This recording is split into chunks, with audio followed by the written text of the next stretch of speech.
beaucoup. Kristen, to have a seat here. Welcome to both of you. Thanks so much for being here. Kristen, congratulations on your award as well here in Deauville. Thank you.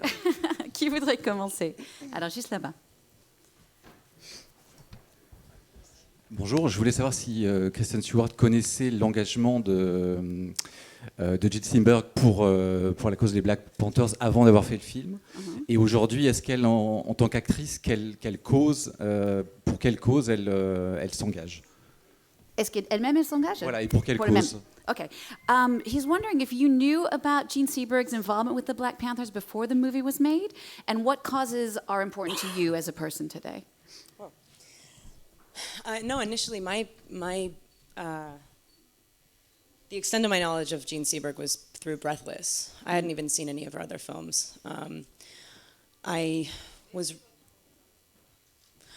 really shocked to read the script. It only really covers like 3 years of her life, in which she was really politically active and really supportive of the Black nationalist movements, not limited to the Black Panthers, but I mean, she was donating to the NAACP at age 14.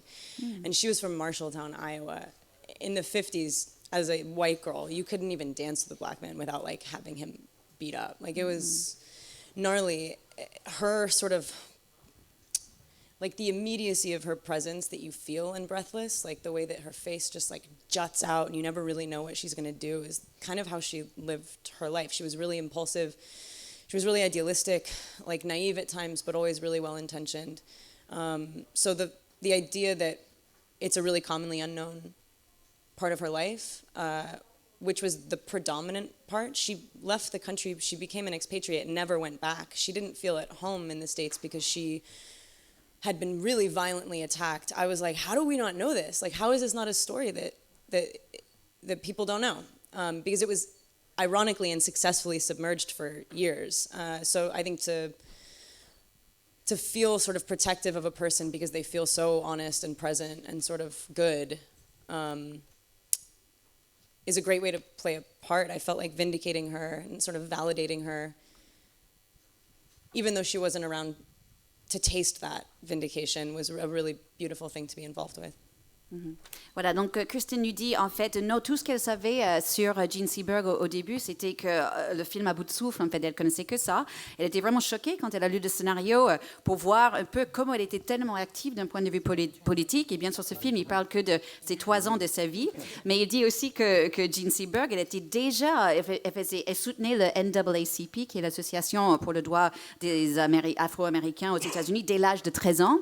Et il faut ne pas oublier qu'elle est grandie dans l'Iowa, et dans les années 50, une fille blanche ne pouvait même pas danser avec un jeune homme black, sinon ils allaient se faire tabasser. Donc pour moi, ça m'a vraiment touchée, et ce qu'on voit aussi dans À bout de souffle, comme elle est vraiment là dans l'image, en fait, sa présence est tellement là, on ne sait jamais trop où elle va aller. Elle était vraiment comme ça dans la vie. Et je trouve ça dingue qu'en fait, toute cette histoire, tout ce qu'on raconte dans notre film n'était pas connu, parce qu'elle est devenue expatriée. Elle n'est jamais rentrée chez elle aux États-Unis parce qu'elle était tellement attaquée par rapport à ce que vous avez vu dans le film. Et donc pour moi, c'était vraiment intéressant de jouer ça parce que c'est je me suis sentie vindiquée en fait pour elle en quelque sorte. C'est une validation pour elle, même si elle n'est plus là. And just off the back of that, the question about what's important to you, what causes are important to you? Well, I mean, our politics now are like, we're so divided in such a sort of black and white way. I think it's pretty easy to see which side I fall on. It'd be pretty shocking. You know, I feel like I sort of wear my causes. It'd be like a huge shocker if I was like, well, I really support Trump. And I can't wait for him to be reelected. No, I support equality. I support open, honest conversations. You know, I think the people that you align yourself with in your work, the conversations that you have representing your work, all of that, the way you vote, that's how I sort of use my voice. I'm not necessarily standing on a soapbox screaming about it, which is actually another thing that I love about Jean, is in the least self-serving way, she cared, and it wasn't about being the face of anything. If you really support something from the inside and you let people tell their own stories rather than kind of like loving the idea that you are being looked at, and I don't know. So yeah, in those ways, I feel like it's pretty clear where I stand. Voilà, Kristen nous dit, je crois que c'est assez évident où je me positionne. C'est assez facile de voir en fait comment je suis parce que je suis assez ouverte comme ça. Je crois que vous allez jamais croire que je vais soutenir Trump, par exemple. Non, c'est pas du tout mon style. Moi, je trouve ce qui est important, c'est à travers ce qu'on fait et son travail, c'est là où on peut communiquer en quoi, ou par exemple pour qui je vote. En fait, comme ça, je communique. C'est comme ça que je m'en sers de ma voix en quelque sorte. Mais je suis pas quelqu'un qui va le crier haut et fort ce que j'y crois. Et c'est ça que Kristen dit. Elle aimait bien aussi avec Jean Seberg. C'est qu'elle était impliquée, mais elle n'était pas le visage de ce mouvement. En fait, elle voulait juste être impliquée comme elle pouvait à son niveau. Une autre question? Oui, voilà, juste ici, Bertrand. Voilà, le microphone voilà, pour le monsieur là-bas. Merci.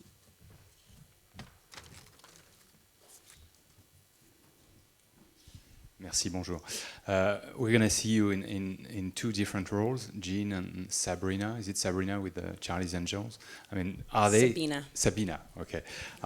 Do they have anything in common? Do they? And what, if they do, what is it? And what do you think you wanted to explore with these roles? Voilà, donc est-ce qu'il y a un point commun entre Jean Seberg et Sabina qu'elle va jouer dans Drôle de Dame? Et qu'est-ce qu'elle voulait explorer avec ce rôle? Well, Elizabeth Banks wrote and directed Charlie's Angels. I grew up with the other movies, and I always felt like I wanted to be friends with those girls. Like, I wanted to join that team. And it was kitschy and fun, and I think there's a supportive kind of like power in numbers thing that is really reassuring and warm, and it's just a really nice time to tell a story that feels like feminine and silly sometimes, but also really grounded in a way that feels united. You know, like I might not be able to beat you in an arm wrestle, but if I had 5 of my friends, you'd be like screwed. And like that's what the movie says, and it's a really I don't know, it's kind of a beautiful story. I don't know how they necessarily relate, the two parts, but they're different. Yeah, I mean, I could reach towards correlating those two movies, but they're different movies. Yeah. Okay. Donc, Kristen dit, en fait, oui, je pourrais essayer de trouver un lien entre les deux films, mais vraiment, ils sont tellement différents que ça vaut pas la peine. Mais en parlant de films des Drôles de Dames, elle dit qu'elle adore Elizabeth Banks. Et en fait, elle a grandi avec les films de Drôles de Dames. Et en regardant ces films, elle disait, ah, je vais être copine avec ces filles-là. Et je trouve le film un peu kitsch, un peu fun. Mais aussi, il y a quand même la puissance en groupe, si vous voulez. Et il y a quelque chose d'assez rassurant pour moi. Et je trouve que c'est un bon moment de raconter une histoire comme ça, qui est un peu drôle et un peu bébête, mais aussi qui est très terre à terre. Et ce que le message du film veut être, c'est peut-être je ne peux pas vous battre si on fait, je ne sais pas comment dire arm wrestle quand on fait comme ça. Voilà, merci. Je ne peux pas vous battre comme ça, mais s'il y a 5 avec mes copines, nous, on va vraiment vous rentrer dedans, quoi. Une autre question, voilà, juste ici, devant. Hi, you've played Joan Jett and now Jean Seberg. Do you like playing actual people more than made-up characters, and do you prepare them any differently? Ok, la question c'est, elle avait déjà joué Joan Jett comme Jean Seberg. Est-ce qu'elle aime jouer des vraies personnes, en fait, et comment elle prépare? I don't prefer one to the other. I think when a character feels really whole, even if they're well written and conceived of in a way that is inspiring enough to play a part, I always need to feel really compelled, like I need to do a movie, rather than, it's never really like a choice, it's like a hunger, it's like a need. You read a thing and you're like, I've got to do this. I have to chew on the words and I have to wear the shoes and like run around the block. And that sometimes happens with well-written characters and sometimes with real people. The difference, I guess, is that there is nothing. It's funny, like I didn't want to have to do like a perfect impression of Jean. There are a couple things in the movie that are like Googleable, so I really wanted to nail those things, just so people kind of felt like, okay, you substantiate it on a certain level, but then you kind of have to leave it in order to breathe as her. rather than feeling like you're drawing a picture of a person. So yeah, I there's a huge responsibility to tell people's stories well. She's no longer with us, so I didn't have that added element of responsibility that would have felt really tangible. But at the same time, I felt like she sort of haunted our set. Like anytime a cat strolled through frame or something, it was like, oh man, we always just kind of felt her. And that in itself is almost a sort of like more daunting responsibility, because it's like, it's not particular, it's kind of spiritual and cool. But that's a huge motivation as well. I feel like the ways in which you feel like you, like all the things that scare you are what make you better. So. Voilà, Kristen nous dit, en fait, c'est toujours des choses qui vous font peur, en quelque sorte, qui vous rendent meilleure en tant qu'actrice. Elle dit qu'elle ne préfère pas jouer les vraies personnes par rapport aux personnages. En fait, si l'histoire est là, si c'est bien écrit, là, elle sent vraiment un besoin. C'est comme un fin, comme elle dit, pour faire un film, pour faire un rôle. Elle dit qu'elle a besoin de mâcher les mots, de carrément mettre des chaussures du scénario et courir. Et ça arrive avec des vraies personnes et des personnages qui sont écrits de fiction. Donc, elle ne voulait pas faire une impersonnation, en fait, une impression parfaite de Jean Seberg, parce qu'il y a certains trucs qu'on peut regarder sur Google et on peut voir carrément comme elle était dans la vie. Donc, elle ne voulait pas exactement la copier, il lui fallait un peu plus d'espace. Elle dit aussi qu'il y avait une vraie responsabilité, comme Jean Seberg n'est plus là. Donc ça, c'était un peu, ça l'a touché beaucoup, mais aussi qu'elle dit que Jean Seberg était un peu, elle hantait, entre guillemets, le tournage. Par exemple, elle parle d'un chat, parfois, qui est rentré dans un cadre, on pourrait sentir sa présence, et ça, pour elle, était assez impressionnant, et ça la motivait beaucoup. Juste peut-être une question pour Yvan, parce que vous êtes là ici avec nous. S'il vous plaît, Yvan. Just a question for you. C'était comment pour vous de travailler pour ce film américain et de travailler avec Kristen? What was it like working with Kristen and on this movie for you? I'm going to speak French. Okay. D'accord. C'était très frustrant de venir quand je dis si peu de choses, ça veut dire que moi j'avais un rôle quand même très secondaire comparé à ce que je peux faire en France, et que c'était très très très frustrant. J'avais envie de passer plus de temps sur le plateau, de travailler avec elle. Elle est la raison pour laquelle, a priori, j'ai eu envie de faire ce film. Et même si je suis fasciné par Romain Gary, Jean Seberg, je la connaissais moins, j'ai découvert avec ce film. Mais pour moi, c'était une expérience toujours intéressante d'aller travailler à l'étranger dans une langue étrangère. Même si c'est très compliqué, vous voyez, je préfère me parler dans ma langue maternelle. C'est toujours difficile, mais c'est toujours une expérience super d'aller dans un monde qu'on ne connaît pas, avec des gens qu'on ne connaît pas. Surtout quand on travaille en France et qu'on a, entre guillemets, une position, et que tout d'un coup on se retrouve comme un jeune acteur. Et je trouve que toujours cette fragilité est toujours intéressante à retrouver. Is that, Kristen, c'est quelque chose que vous avez ressenti peut-être quand vous avez tourné en français? Did you feel that as well when you shot in France? That sort of fragility of not being like the big star or the big... I mean, Olivier creates such sort of encompassing, kind of blanketed atmospheres when he makes movies that I didn't feel like that. I guess maybe like after the fact, doing press, talking about it. Because there's such a sort of steeped honor to the culture of cinema here that we don't have as much of in the States. It's commodified, it's more of an industry, whereas here it's truly cultural. And but at the same time, I'm so happy swimming in that pool. Like it's, I mean, like no matter how many movies you watch or how many experiences you have, there's always so much to learn, and that's what I feel. I've never felt like intimidated by not knowing or feeling small, because you'll never know. Like you'll never. I mean, like I will never be like that sort of like expansively knowledgeable cinephile that I'd like to be in order to like speak well at press conferences in France. Like that will never really happen. So it's okay. I kind of just sort of forego the control. Okay. Yeah, and seep up as much as you can. Uh-huh. Donc, par rapport à ce que Yvan disait, Kristen disait, elle n'avait pas trop ces sentiments quand elle faisait des films avec Olivier Assayas, parce que déjà, il créait une ambiance qui est tellement un peu enfermée et tout, qu'elle se sentait un peu protégée. Un peu après, quand elle parlait avec des médias, elle sentait peut-être un peu cette différence de la star américaine qui venait en France. Mais elle dit, en fait, elle aime tellement la France et elle trouve que c'est tellement chouette comme on voit les films ici en France. C'est vraiment une partie du culture, c'est pas juste une industrie comme c'est aux États-Unis. Donc, elle était tellement ravie de pouvoir travailler en France un petit peu. Elle estime aussi qu'elle a tellement de choses à apprendre. Elle va jamais dire « Ah non, moi je connais plus que les gens peuvent en France » parce que c'est un pays tellement cinéphile, elle apprécie vachement. Oui, voilà, juste ici devant. Hi, this is a question for both of you about Me Too movement. What do you think it has changed? Okay. Qu'est-ce que le mouvement Me Too a changé? Kristen. Elle remonte ses manches.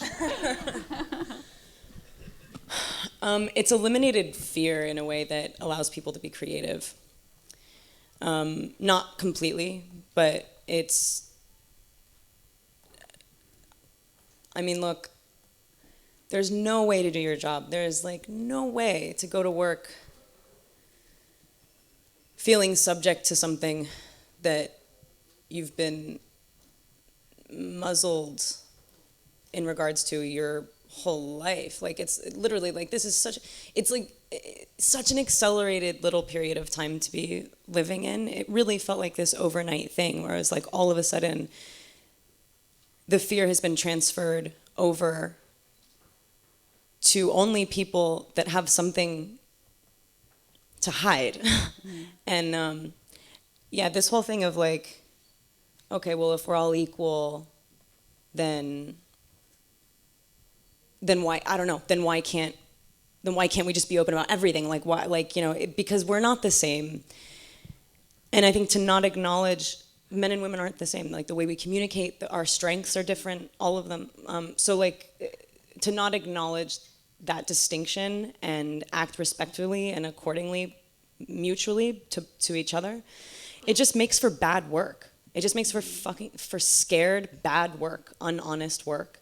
And so I think it's really exciting to sort of liberate ourselves and not function from a place of fear, and to think like what stories we haven't told that are about to be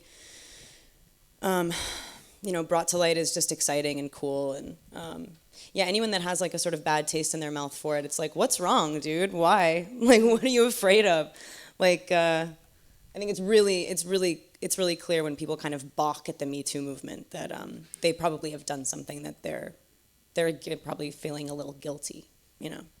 Ouais. Donc Christine nous dit qu'en fait s'il y a des gens qui sont un peu qui polémiquent un peu autour du mouvement de MeToo, c'est peut-être qu'ils ont quelque chose à cacher en quelque sorte. Elle dit que pour elle, ce qui est génial, c'est que le mouvement a éliminé la peur d'une manière qui maintenant laisse vraiment les actrices surtout devient très très créatif. Aujourd'hui, on peut aller travailler sans sentir, en fait, dans le meilleur des cas, sans sentir qu'on est vraiment un sujet, en fait, qu'on est un peu objectifié en quelque sorte. Et je trouve que ça a changé tellement vite du jour au lendemain, et que maintenant, quand il y a du peur, le peur est plutôt aux gens qui ont quelque chose à se cacher. Et il dit, moi je trouve il faut aussi dire que les hommes et les femmes, on n'est pas pareils, et il faut quand même qu'on reconnaisse qu'on n'est pas pareils, mais si on ne reconnaît pas ça, ça veut dire que c'est pas honnête ce qu'on fait. Donc il dit c'est important de souligner les différences tout en pouvant travailler d'une façon où on n'a pas peur. Yvan, vous voulez ajouter quelque chose sur la situation en France ? Sur la situation en France, la situation est complètement différente. Ça veut dire, en tant que Français, quand je regarde ce mouvement d'ici, là-bas, je peux être parfois halluciné par ce que je vois, par ce que j'entends. À la fois, il y a un mouvement de l'Amérique vers le politiquement correct qui devient insupportable pour moi, mais à la fois, ce mouvement fait tomber des choses avec violence. Et je suis moi-même surpris de découvrir le sexisme. Je découvre, grâce à la violence de ce mouvement, vraiment ce que je ne soupçonnais pas. Ça veut dire, je ne savais pas, je ne pouvais pas imaginer. Et pourtant, depuis que j'ai des enfants et des petites filles, ça m'a vraiment éveillé à ça. Ça veut dire, j'ai regardé les femmes de manière totalement différente depuis que j'ai des filles moi-même. Mais vraiment, j'ai été abasourdi parfois de voir Voilà, le sexisme. Mais quand même, d'un point de vue français, je trouve que tous ces mouvements ont des contreparties très très dangereuses, et j'ai l'impression que l'Amérique y va tête baissée, quoi. Une autre question. Voilà, voilà là-bas, monsieur. Bonjour, Jean-Luc Vactozel, le magazine Le Point. J'aimerais poser une question à la fois à Yvan Attal, à Kristen Stewart. Quelle réflexion vous inspire le destin tragique de Jean Seberg, qui est étroitement lié à celui également de Romain Gary, dont vous avez parlé, Yvan Attal, grand écrivain, disparu tragiquement? Okay. Donc les questions, c'est quoi? C'est juste une réflexion sur le destin, en fait, sur la relation? Quelle réflexion ça leur inspire? Okay. When you think about this story of Jean and Romain, what they lived together, what are your thoughts, what are your feelings about, what reflection do you have on their relationship? C'est ça, sur leur relation? Yeah. Well, there was a huge age difference that I thought, just from what I could. But there was like this really incredible sort of like education that she was really hungry for, and saw a huge opportunity in him. Like, not only did they clearly have like a beautiful affection for each other, she wanted to learn from him, and she wanted to like seep up like a sponge what he had to offer. And there was like this cool like sort of Pygmalion situation going on, and from what I could tell as well, and I don't know them, so these are just impressions, but there was like a really cool kind of modern progressive way that they loved each other. I'm definitely not claiming that they had an open relationship, but they were kind of honest with each other in a way that kind of put love and faithfulness in a different category. They really cared for one another, even when things were really hard. They had a somewhat unconventional united front that wasn't a front at all. That was really true to them. He supported her pretty faithfully, and I thought that was really cool. I think there's another movie in that story. There are several, probably. So we didn't delve as deeply into these things as we could have, but obviously it's the movie has more focus. But those two people as characters, it's a really interesting, really cool, really beautiful story there too. Mm-hmm. Donc Kristen dit en fait, elle trouve déjà entre Romain Gary et Jean Seberg, ça méritait en fait son propre film. Il y a une vraie histoire intéressante entre ces deux-là. Bien sûr, il y avait la différence d'âge.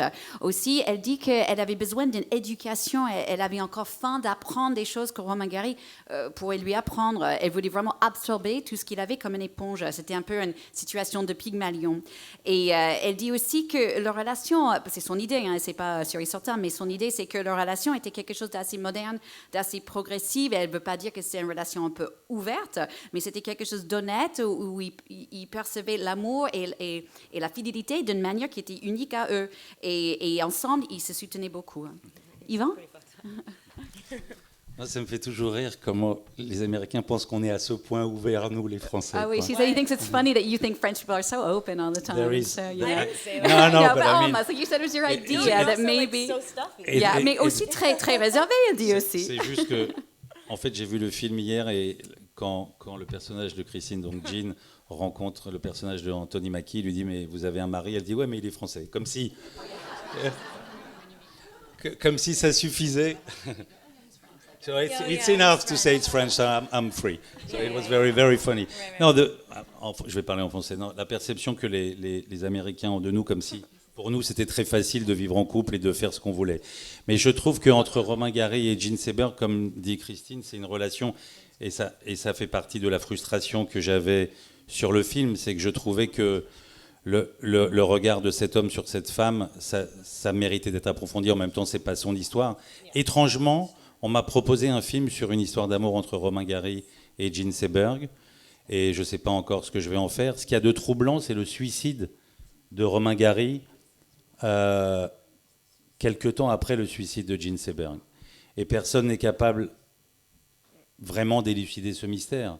Qu'est-ce qui a poussé Romain Gary à se suicider? Est-ce que c'est parce qu'il avait perdu cette femme qu'il a aimée comme un fou, ou aussi parce que c'était un homme quand même aussi assez enfin pas tranquille. Donc personne n'a jamais réussi à élucider le mystère de ces 2 suicides consécutifs, mais en tout cas, ils sont liés jusque dans leur mort, quoi. Yeah, I think even in his suicide note, he said, like, and for anyone who might think this, it's not because of Jean Seberg. Ah, et apparemment, dans son mot de suicide, il avait dit, pour tous ceux qui pensaient au sujet de Jean Seberg, ce n'est pas à cause de ça. Je suis désolée, il faut qu'on arrête la conférence de presse là. Thank you so much to both of you. Merci beaucoup.